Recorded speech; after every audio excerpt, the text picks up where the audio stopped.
Este video es la continuación de la parte número 18 de nuestra serie sobre la epístola del apóstol Pablo a los Colosenses, donde vimos el significado, según las Escrituras, de la plenitud de los tiempos.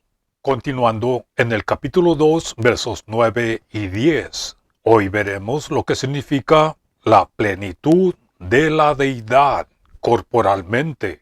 Y lo primero que notamos es el modo en que el apóstol Pablo nos presenta al Cristo hoy como Él es.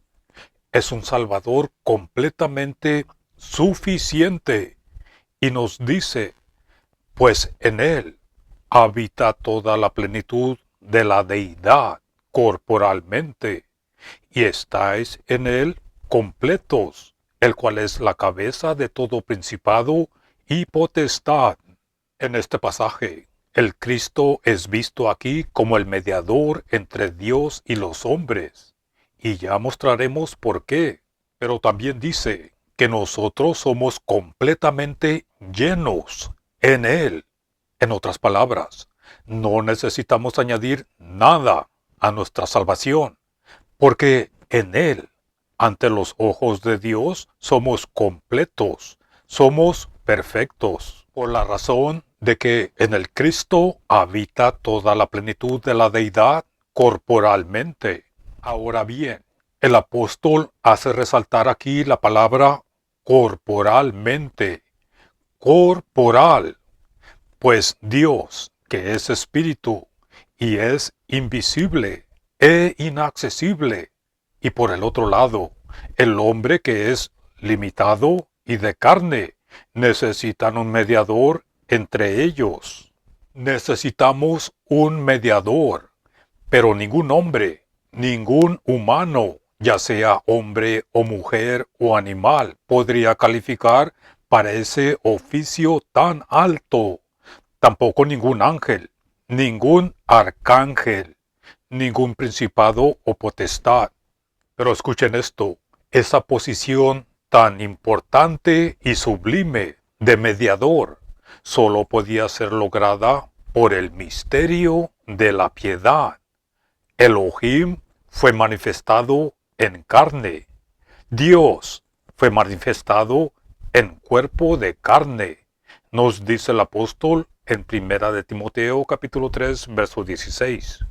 A continuación, vamos a comprobar el significado de la palabra corporal, según las Escrituras. En primer lugar, hay dos palabras diferentes que en algunas versiones las dos las han traducido como deidad, pero es necesario diferenciarlas para modo de ver claramente la verdad de cada una. Noten esto y tomen notas. Una de esas palabras en el original es deiotes. Deiotes. Noten que contiene la letra y debe ser traducida divinidad. Esta palabra debe ser traducida divinidad. La otra palabra es deotes. Deotes. Esta no contiene la letra y debe ser traducida deidad. Esta palabra debe ser traducida deidad. Ahora bien, divinidad. Divinidad se encuentra en la carta a los Romanos, capítulo 1, verso 20, donde dice, porque las cosas invisibles, ¿notaron eso? Porque las cosas invisibles de Él, es decir, las cosas invisibles de Dios, su eterna potencia y divinidad, se echan de ver desde la creación del mundo, siendo entendidas por las cosas que son hechas. Ahora, deidad.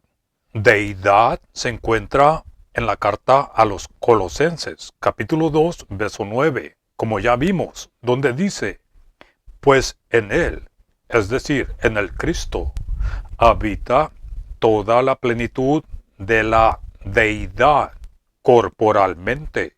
Notemos que En ambos casos, lo invisible es manifestado. En ambos pasajes, lo invisible es manifestado. Dios es invisible. En Romanos capítulo 1, verso 20, las cosas invisibles del Creador se manifiestan en sus obras de creación. Pero en la carta a los Colosenses capítulo 1, verso 15 y capítulo 2, verso 9 se nos dice que el mismo Dios invisible, Elohim invisible, habita plena y corporalmente en el Señor Yahshua HaMashiach, Jesús el Cristo. Avanzando hacia adelante, también es necesario que comprendamos la verdad que contiene la palabra corporal, somáticos en el original. En primer lugar, la eclesía es el cuerpo del Cristo. Sí, esta es una verdad en la que nos alegramos, pero no debemos olvidar ni ignorar que el Cristo también tiene su propio cuerpo literal. Pues en la carta a los Colosenses capítulo 1 verso 22 encontramos la expresión que dice, en el cuerpo de su carne, refiriéndose al Cristo. Esto también demuestra que las epístolas que hablan del misterio, es decir, Efesios y Colosenses, usan la palabra original soma en una manera literal, pero también figurativamente. En Primera de Juan, capítulo 4, verso 3, se nos dice que el espíritu del anticristo es aquel que niega, el que niega que Yeshua, Jesús, haya venido en carne. Y el apóstol Juan lo vuelve a repetir en su segunda carta, en el verso 7. Esto en sí mismo es una prueba de que cuando se niega la verdad, es un peligro, es un gran peligro que debemos tener en cuenta siempre. Además, escuchen esto, si el verbo o la palabra no se hizo carne y no habitó entre nosotros, entonces aún estaríamos esperando la gloria del unigénito del Padre.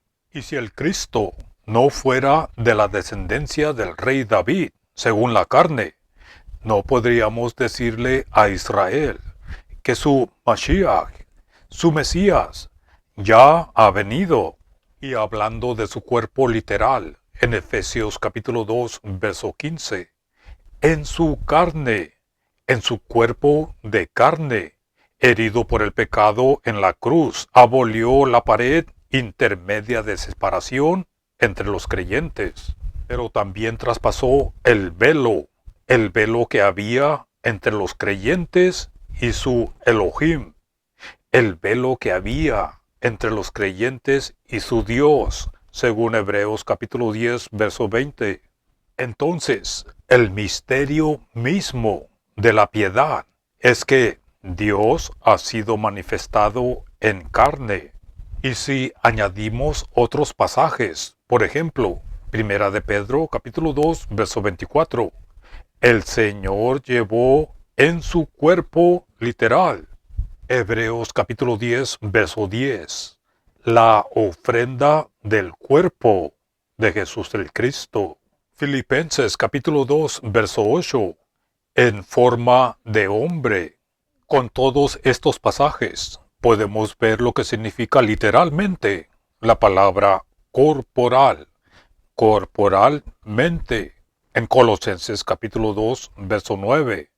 En otras palabras, Dios habita completamente en el cuerpo literal del Cristo. Esta realidad, esta verdad no se puede negar. Y si se niega, tendrá consecuencias desastrosas en la fe. Ahora, en el Evangelio de Juan, tenemos varias referencias similares al misterio y al propósito de esta manifestación de la deidad en la carne, que nos pueden ayudar a comprender aún más.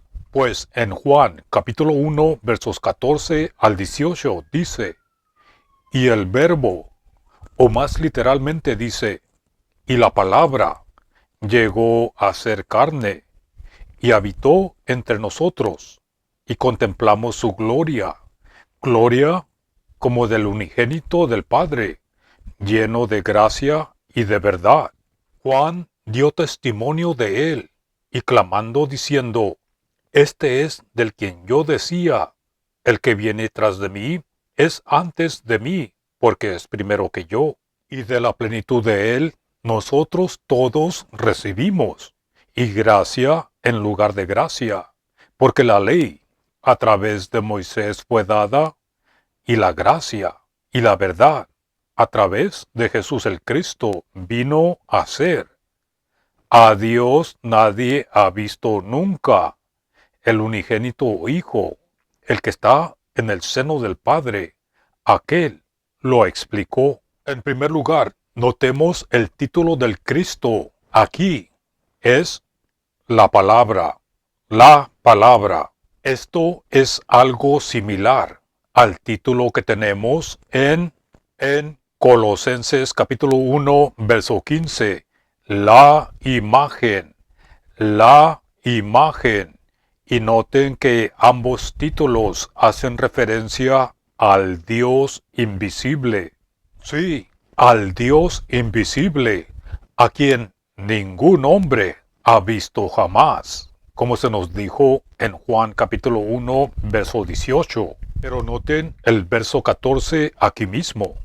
A pesar de las glorias que naturalmente acompañan al Señor, Yahshua, a Jesús, porque Él es el verbo, Él es la palabra y la imagen.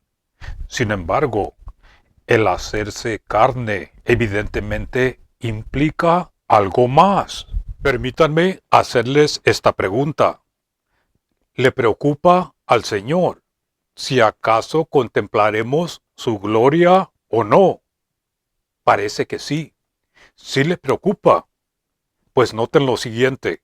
En el Evangelio de Juan, capítulo 17, verso 5, dice, y ahora glorifícame tú, Padre, junto a ti mismo, con la gloria que tenía contigo, antes de que el mundo existiera. ¿Notaron eso? La gloria que tenía antes de que el mundo existiera.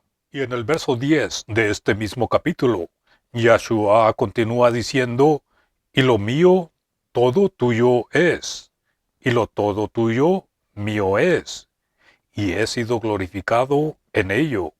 Y en el verso 22, el Señor continúa orando al Padre, y le dice, y yo, la gloria que me has dado a mí, he dado a ellos, para que sean uno, como nosotros uno somos. Y en el verso 24 dice, Padre, los que me has dado, quiero que donde yo estoy, también ellos estén conmigo. ¿Para qué? Para que contemplen la gloria que me has dado. Porque me amaste antes de la fundación del mundo. ¿Notaron eso? En todos estos pasajes también podemos ver que contienen una doble referencia a ese periodo denominado como antes de que el mundo fuese, como dice en el verso 5, y en el verso 24, antes del derrocamiento del mundo, antes de que el mundo fuese y antes de que fuese destruido en Génesis capítulo 1, verso 2, el Mesías, el Cristo, cuyos títulos eran la palabra y la imagen. Él poseía gloria, gran gloria, y se hizo carne y habitó entre nosotros, y de su plenitud hemos recibido. ¿Notaron eso? De la plenitud de Él, nosotros todos hemos recibido, nos dice en Juan capítulo 1, verso 16. Y como resultado, la gloria que tenía antes de que el mundo fuese, la ha dado a su pueblo. El Señor no se va con su gloria, sino que es compartida. ¿Para qué? Para que sean uno, nos dice en Juan capítulo 17, verso 22. Y luego, en vista de la unidad de todos los redimidos de todas las generaciones, y bajo una sola cabeza, el Señor Yeshua Jesús dice: quiero que donde yo estoy, también ellos estén conmigo, para que contemplen mi gloria. Volviendo a Juan capítulo 1, verso 14, observamos que una de las principales razones que se da allí acerca de esta palabra que vino a ser carne es para que, en el verso 18, es para que vino Elohim, Dios el Padre, pueda ser declarado, pueda ser explicado y aclarado. Así dice el Señor, Yahshua, Jesús: el que me ha visto a mí, ha visto al Padre. ¿Cómo pues dices tú, muéstranos al Padre? Las cosas invisibles de Dios se pueden aprender por sus obras de la creación, como ya vimos en Romanos capítulo 1, verso 20. Pero las cosas invisibles del Padre se aprenden solo en su Hijo. Segunda de Corintios capítulo 3, verso 7 nos dice que la gloria pasajera de la ley, la gloria temporal de la ley, se reflejó en la cara de Moisés. Y en segunda de Corintios capítulo 4, verso 6 dice: Dios, que mandó que de las tinieblas resplandeciese la luz. Esto también es una referencia al derrocamiento del mundo en Génesis capítulo 1, verso 2. Pero continúa diciendo: es el que resplandeció en nuestros corazones para iluminación del conocimiento de la gloria de Dios en la cara de Jesús el Cristo. Volviendo a Juan capítulo 1, verso 14, la palabra habitó literalmente dice fijó su tienda, como la tienda de reunión en los tiempos de Moisés en el desierto. El Mishkan en hebreo, más conocido actualmente como el tabernáculo. Pero estos pasajes deben compararse con Juan capítulo 2, versos 18 al 22, donde el cuerpo del Señor ya resucitado se compara no a un tabernáculo, sino a un templo. La manifestación terrenal de la deidad en carne, con sus acompañamientos de dolor y de muerte, fue solo temporal. La deidad habitó en una tienda, es decir, en un cuerpo de carne entre nosotros. La habitación de toda la plenitud de la deidad en el cuerpo del Cristo, ya resucitado como cabeza de todas las cosas, es comparado a un templo bien coordinado en Efesios capítulo 2, verso 21. Y como un cuerpo bien coordinado en Efesios capítulo 4, verso 16. Y la multitud de todas las naciones del mundo, la multitud llamada la eclesía, la iglesia, como cuerpo y como templo, es la que lleva el título de la plenitud de aquel que todo lo llena en todo, según Efesios capítulo 1, versos 22 y 23. Por lo tanto, tenemos dos referencias importantes a la plenitud en la carta a los Colosenses, como vimos en la parte número 18 de esta serie. La primera de ellas se refiere al propósito de las edades y a los redimidos de todas las generaciones, de las cuales la eclesía, la iglesia, la cual es su cuerpo, ocupa el primer lugar. Pues en Colosenses capítulo 1, verso 18 dice, y Él es la cabeza del cuerpo de la iglesia, el cual es el principio, el primogénito de los muertos, para que en todo Él tenga la preeminencia. Él es el principio de la creación de Dios, también como lo muestra Apocalipsis capítulo 3, verso 14. Él es el primogénito de los muertos y cabeza de una nueva creación, en donde su preeminencia nunca más será desafiada, porque en él agradó al Padre que habitase toda la plenitud. Nos dice Colosenses capítulo 1, verso 19, toda la plenitud es la meta de las edades, es la meta de los siglos, y ha sido propuesta por Dios para borrar las consecuencias de la entrada del pecado en el universo. Esta plenitud es semejante a la sangre de su cruz, en el verso 20, y con su cuerpo de carne por medio de la muerte. La riqueza de la gloria del misterio es el Cristo, y en él están escondidos todos los tesoros de sabiduría y conocimiento. Esto nos lleva a la segunda referencia de la plenitud. Esta vez no se refiere a los redimidos de todos los tiempos, sino al misterio de la piedad. Dios fue manifestado en carne y ahora se ha dado a conocer como nunca antes.